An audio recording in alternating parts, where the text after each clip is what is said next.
Carleton Watkins was born November 11, 1829 in Oneonta, New York. He was the oldest of 8 siblings, and in 1851 he moved to San Francisco when he was only 22.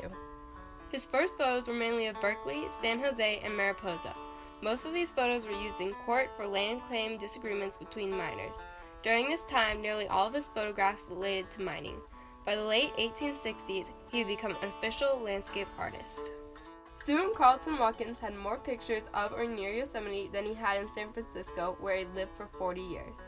In the summer of 1861, Carleton brought a new device to Yosemite called the Mammoth Camera, which can make pictures the size of murals. He soon had 175 mammoth pictures and over 500 stereographs. Stereographs were the 19th century predecessor of Polaroid cameras. On December 1862, Carleton showcased his photos at the Gapple Gallery in New York. Captain Israel Ward Raymond was one of the people who took notice in Watkins' work. He was the chief proponent to the Yosemite grant. He sent a letter to California Senator John Kness proposing to protect Yosemite Valley and the big trees. The letter contained a photograph of Yosemite taken by Carleton Watkins. Raymond was a California representative and ran the Central American Steamship Transit Company of New York. Raymond's motives to send the letter might have been for business by drawing more customers to the steamship line. Nevertheless, having a mindset to protect the land for future generations is a big accomplishment. John Kness was a California senator who introduced Abraham Lincoln to Yosemite. Kness was born in Ireland on September 22, 1821. He immigrated to the United States at the age of 15 years old. In 1849, Kness traveled to California to hopefully find gold. However, he was unsuccessful. He then became a member of the California legislature from 1853 to 54 and returned for the year of 60 to 61. But in 1863, he was selected to serve as the California U.S. Senator, where he served from 1863 to 69. Captain Israel Ward Raymond sent Kness a letter describing Yosemite and why they needed to preserve it. That Clefter Gorge in the granite peaks of the Sierra Nevada, known as the Yosemite Valley, to prevent and especially to preserve the trees. The letter included a mammoth plate view of photographer Carleton Watkins and also provided that the property be granted to the state for public use, resort, and recreation and alienable forever. Kness forwarded Raymond's letter to the Commissioner of the General Land Office, asking him to devise a suitable legislation to carry out the proposal. When these Californians first approached Congress, one of the questions that Congress asked was, is there anything of value? Meaning, is there mineral deposits? Is there gold? Is there silver? And apparently, the Californians said, no, there is nothing of value there. And the joke is that Congress then replied, well, then we will make it a park for the people. So you can imagine if there was something of value there, that there would be private interests at stake, that it might have been developed, if not for its mineral deposits, for other reasons.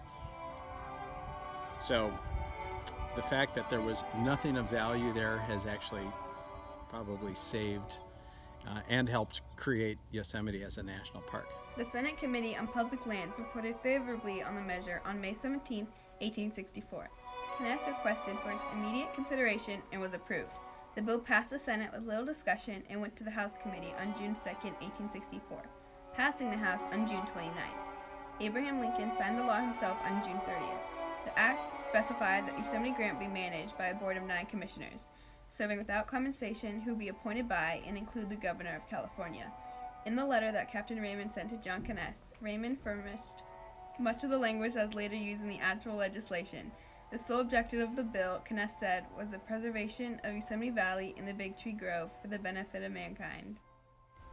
In 1860, Abraham Lincoln was elected as the first Republican president to pledge to keep slavery out of the states. The Southern Territories disliked his pledge and formed a so-called new nation, the Confederate States of America. The first act of war was in 1861, when the Confederates claimed Fort Sumter as their own and opened fire on the soldiers until they lowered the American flag in surrender. Lincoln sent a militia to counter the attack, and by the end of the year, nearly 1 million armed soldiers faced each other at the border. Many more battles formed and resolved. In 1864, General William Sherman led his army into Georgia and South Carolina, while a 2-paragraph proposal of a bill was sent to be signed by Lincoln. The president took time away from the raging battles to sign this grant to protect a now national park. On June 30th, 1864, Abraham Lincoln learned that there was a place called Yosemite Valley from a bill. However, it would be a long time until Yosemite became a national park. In the beginning, only the valley and Mariposa Grove were protected. It was in 1916 that the Organic Act was signed, which would create a new system of government. The Organic Act was an act that created the National Park Service. Okay, so we have to remember that in the 1850s, California in particular was a state that people were coming to. They were coming here just to mostly exploit resources. The gold rush, is throughout the 1850s, and it didn't take long for people to go from panning for gold to hydraulic mining. In the 1850s, they were already just washing everything off the hillside to find that precious metal. It is a time in American history where the historians refer to it as manifest destiny. It was our destiny to go all the way to the coast and pretty much take what we want on the way. So one has to ask the question, why in 1864 would Congress and the President set aside part of California, thousands of miles from Washington, D.C., for a preserve? In 1864, the Yosemite Grant was signed by Lincoln to protect Yosemite Valley and the Mariposa Grove. This act was breaking barriers because it was the first land to ever be set aside and preserved by the government. Protecting nature during this time was unforeseen. Most people were worried about taking resources from nature rather than making sure it was there for future generations. Even more unusual was that despite the conflicting country, Abraham Lincoln still focused on signing the Yosemite Grant.